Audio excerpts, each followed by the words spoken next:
In the quiet streets of West Yorkshire, a young schoolgirl vanished without a trace. What should have been a normal day turned into a nightmare that would haunt a community for decades. This is the chilling story of Lesley Moleseed, a case filled with dark secrets, shocking twists, and unanswered questions. But before we dive in, make sure to like and subscribe and drop a comment to let us know where you're watching from. Your support helps us bring you more stories like this. So, get ready as we go to England. October 12th, 1975. A Sunday morning in Rochdale, Greater Manchester. Lesley Molseed, 11 years old, left her home on Taunton Road to buy a loaf of bread. Her mother watched her walk down the street, a small figure in a blue anorak, coins clutched in her hand. Lesley never came back. The afternoon stretched into evening. Panic set in.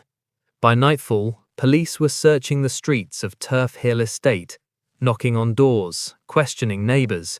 Where was Lesley? Someone must have seen something. But the answers led nowhere, and the darkness brought only silence.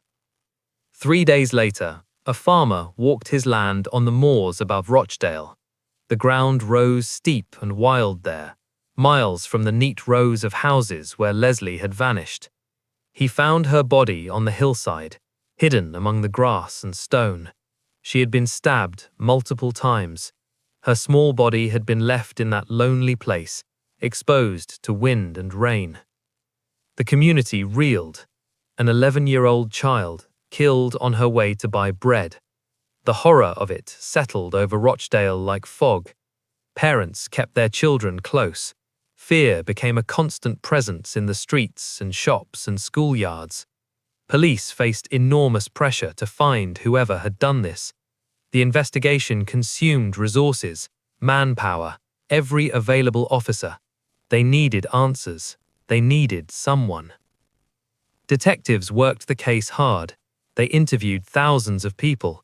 They took statements, followed leads, chased down rumours. The investigation centred on the Turf Hill Estate and the surrounding areas. Someone had taken Lesley from that street. Someone had driven her or walked her to those moors. Someone had killed her and left her there. The police believed that person lived nearby, moved through the same streets, breathed the same air as the grieving community. Then came a break, or what seemed like a break. Witnesses reported seeing a man near the area where Lesley went missing. Descriptions varied, but they built a picture. Police began to focus their attention. They looked at local men, anyone who fit the profile, anyone who seemed suspicious or out of place that Sunday morning. Stephen Kisco lived on his own with his mother in Rochdale. He was 24 years old, overweight, awkward in social situations. He worked as a tax clerk. He kept to himself mostly, lived a quiet life. He had learning difficulties and struggled to connect with people his own age. When police came to question him, he cooperated. He wanted to help. He had nothing to hide. But the police saw something different. They saw a single man, unemployed at the time of the murder, living with his mother, socially isolated. They saw someone who could not account for every minute of that Sunday morning. They saw a suspect. The interrogation lasted hours. Kisco, confused and frightened, struggled to defend himself. He had no experience with police, no understanding of how serious this had become. Officers pressed him. They told him witnesses had seen him. They told him evidence pointed to him.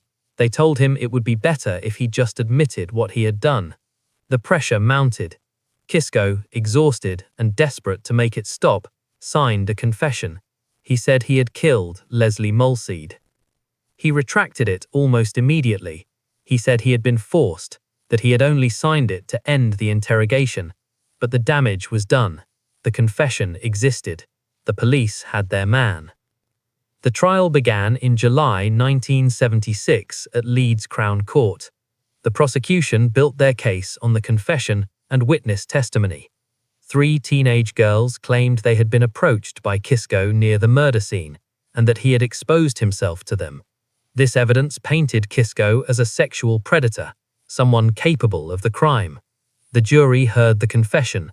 They heard the witnesses. They saw Kisco, unable to articulate his innocence, struggling under the weight of accusation. But there was evidence that should have saved him. Critical evidence. Medical evidence. Semen had been found on Lesley's underwear.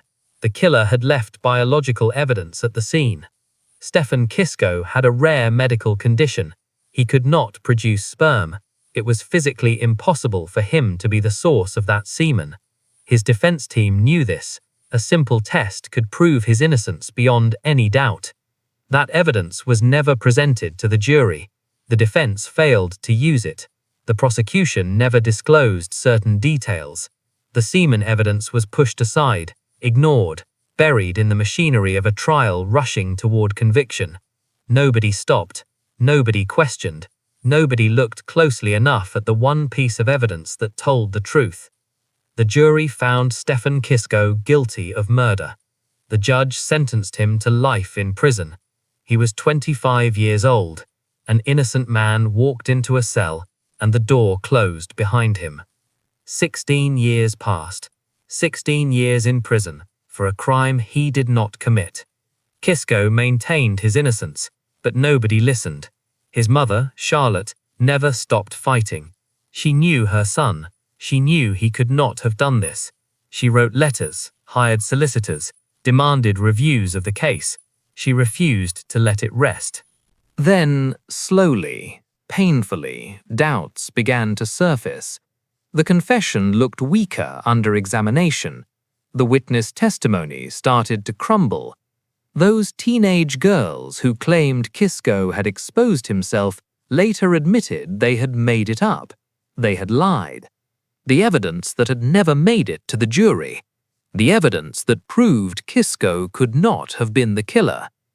In February 1992, the Court of Appeal quashed Stefan Kisco's conviction.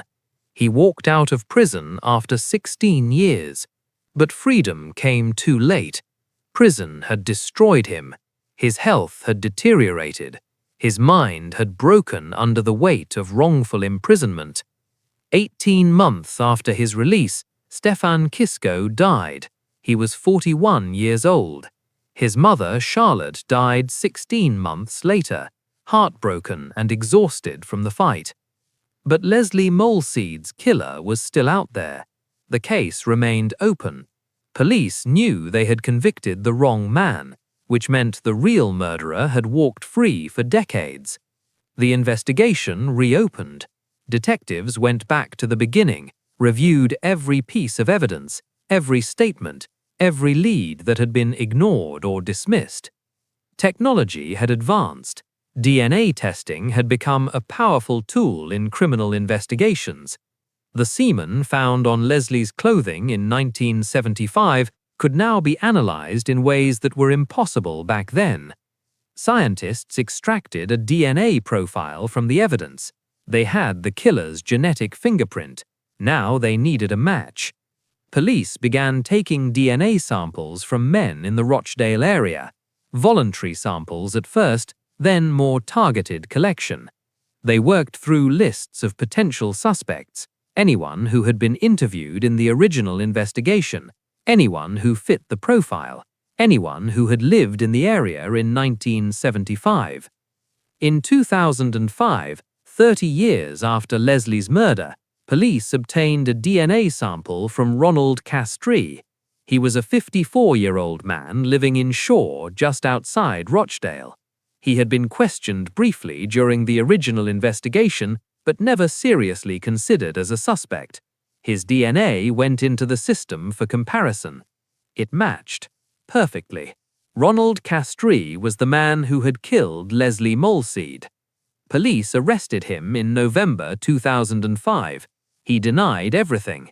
He claimed he had never been near Lesley, never touched her, knew nothing about her death. But the DNA evidence was undeniable. Science had spoken with absolute certainty. This was the man. The trial took place in 2007 at Bradford Crown Court. The prosecution presented the DNA evidence. Experts explained how the samples matched, how the probability of error was virtually impossible. The defense had no answer for it. Castree maintained his innocence, but the evidence crushed his denials. The jury found Ronald Castree guilty of the murder of Lesley Moleseed. The judge sentenced him to life in prison with a minimum term of 30 years. Justice had come, more than 30 decades late, but it had come. Lesley Moleseed was 11 years old when she died. Stefan Kisko lost 16 years of his life and died broken by a system that failed him. Charlotte Kisko fought until her last breath for her innocent son. Ronald Castree walked free for 30 years, while an innocent man rotted in prison. The case exposed catastrophic failures in the British justice system. A confession obtained under pressure from a vulnerable man, witness testimony that was completely false, critical evidence ignored and suppressed, a defense team that failed to present the one piece of evidence that could have saved their client, decades of suffering that could have been avoided. DNA technology finally brought the truth to light, but it could not undo the damage. It could not give Stefan Kisko back his life. It could not ease Charlotte's grief. It could not return those lost years. The murder of Lesley Moleseed remains one of the most tragic miscarriages of justice in British criminal history. A child killed, an innocent man destroyed, a guilty man free for decades, and a system that failed everyone it was supposed to protect.